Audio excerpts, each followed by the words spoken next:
Story 1. In 2014, a solo backpacker named Daniel entered a protected rainforest zone that didn't appear on modern maps. Locals warned him not to camp near an old river bend, saying the area belonged to people who no longer show their faces. Daniel laughed it off and continued anyway. His last online post mentioned strange carvings on trees and the feeling of being watched at night. 2 days later, all communication stopped.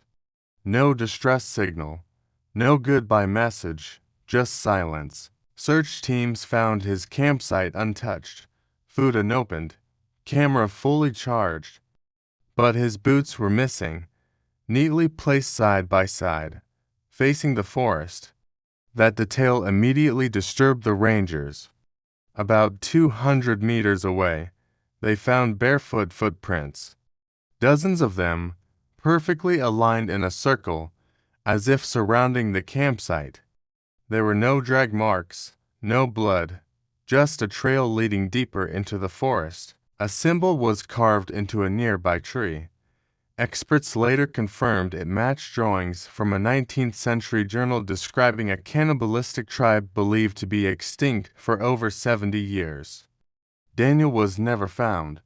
The case was officially ruled environmental exposure, but the area where he vanished is now permanently restricted, not because of animals, but because something there still knows how to hunt people. Story 2. In 2009, four college students went camping in a remote forest to film a documentary.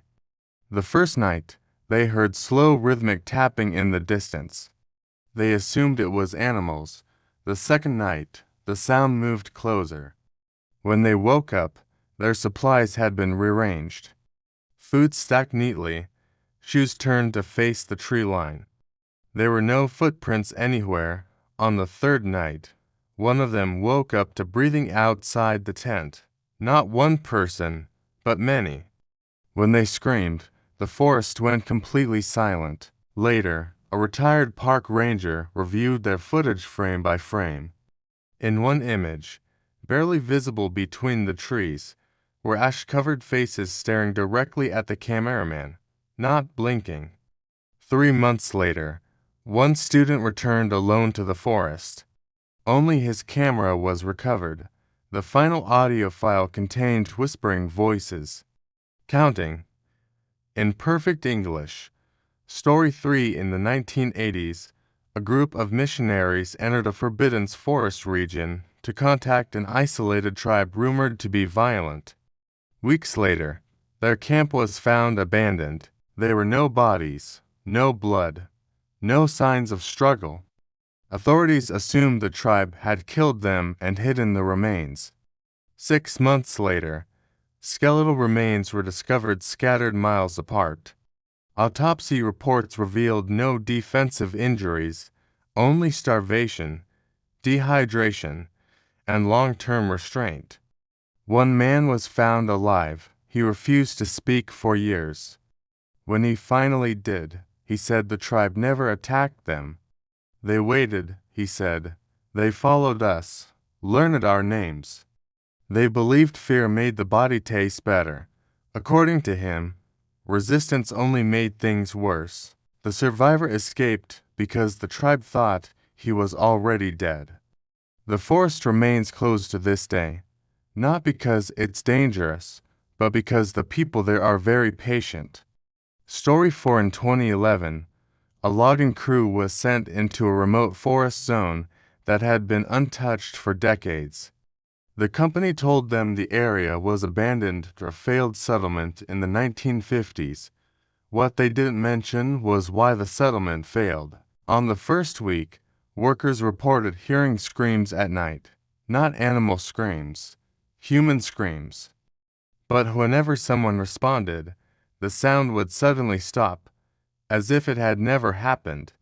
They noticed something else. Tools would disappear and reappear in different places. Food supplies were taken but never fully eaten. Almost like someone wanted them weak, not gone. One night, a worker followed a scream into the trees. He never came back. Search teams found his helmet hanging from a branch, carefully placed, not torn. Local elders later admitted the truth. The forest was home to a tribe that didn't kill intruders immediately. They used sound to test fear and obedience. The logging project was shut down. Officially, it was blamed on environmental concerns. Unofficially, no one wanted to admit that screaming back was exactly what the tribe was waiting for. Story 5. A married couple went deep into a national forest to celebrate their anniversary. Rangers warned them to stay within marked trails. They didn't listen. Each night, they heard footsteps circling their tent. Slow, careful, but the tent was never touched. Not once. By the third night, the wife noticed handprints on nearby trees, too large to hide. None appeared on the ground. At dawn on day 4, the husband was gone. No signs of struggle. Just his wedding ring placed neatly outside the tent zipper.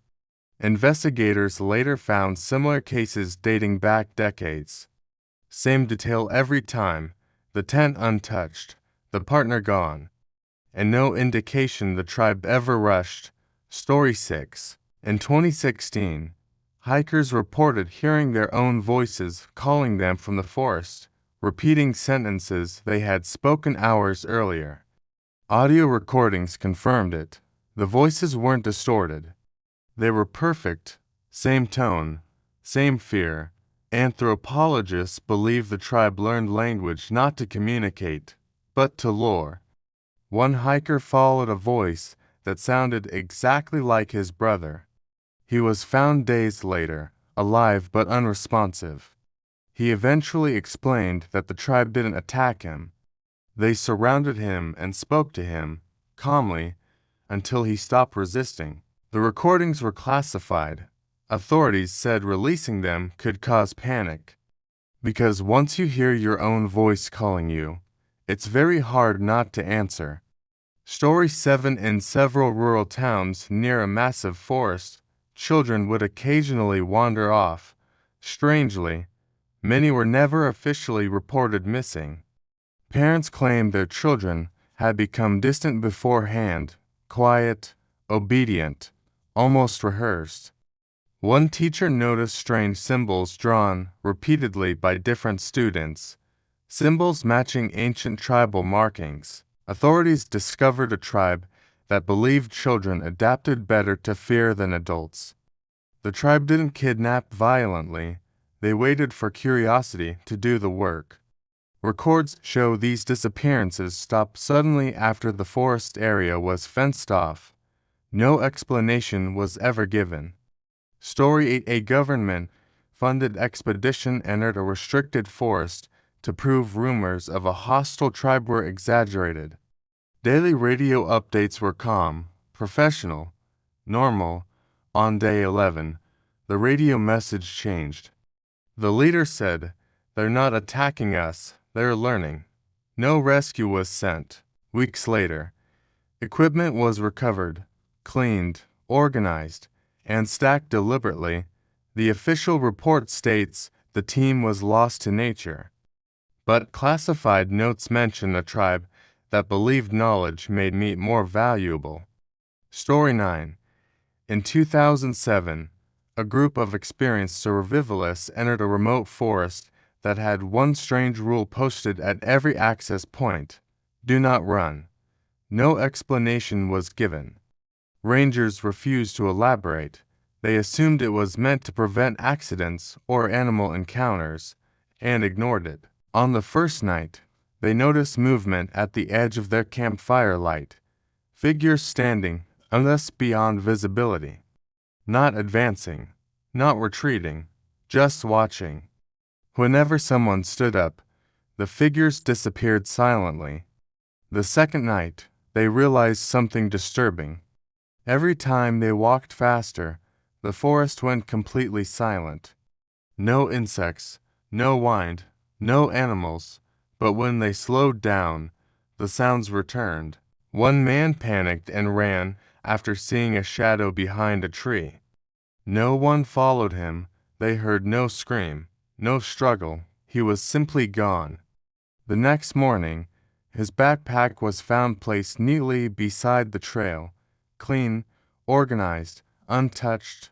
Later investigation revealed the truth. The tribe living there never chased prey. They believed running spoiled the body. They waited for exhaustion, fear, and acceptance. That forest remains open, with the same sign still standing. Do not run, because the tribe learned long ago that humans eventually stop on their own. Story 10. In the early 1990s, researchers studying isolated tribes reported something impossible. The tribe they were observing knew their names, full names, before any introductions were made. At first, they assumed it was coincidence. But then the tribe began using nicknames only family members would know.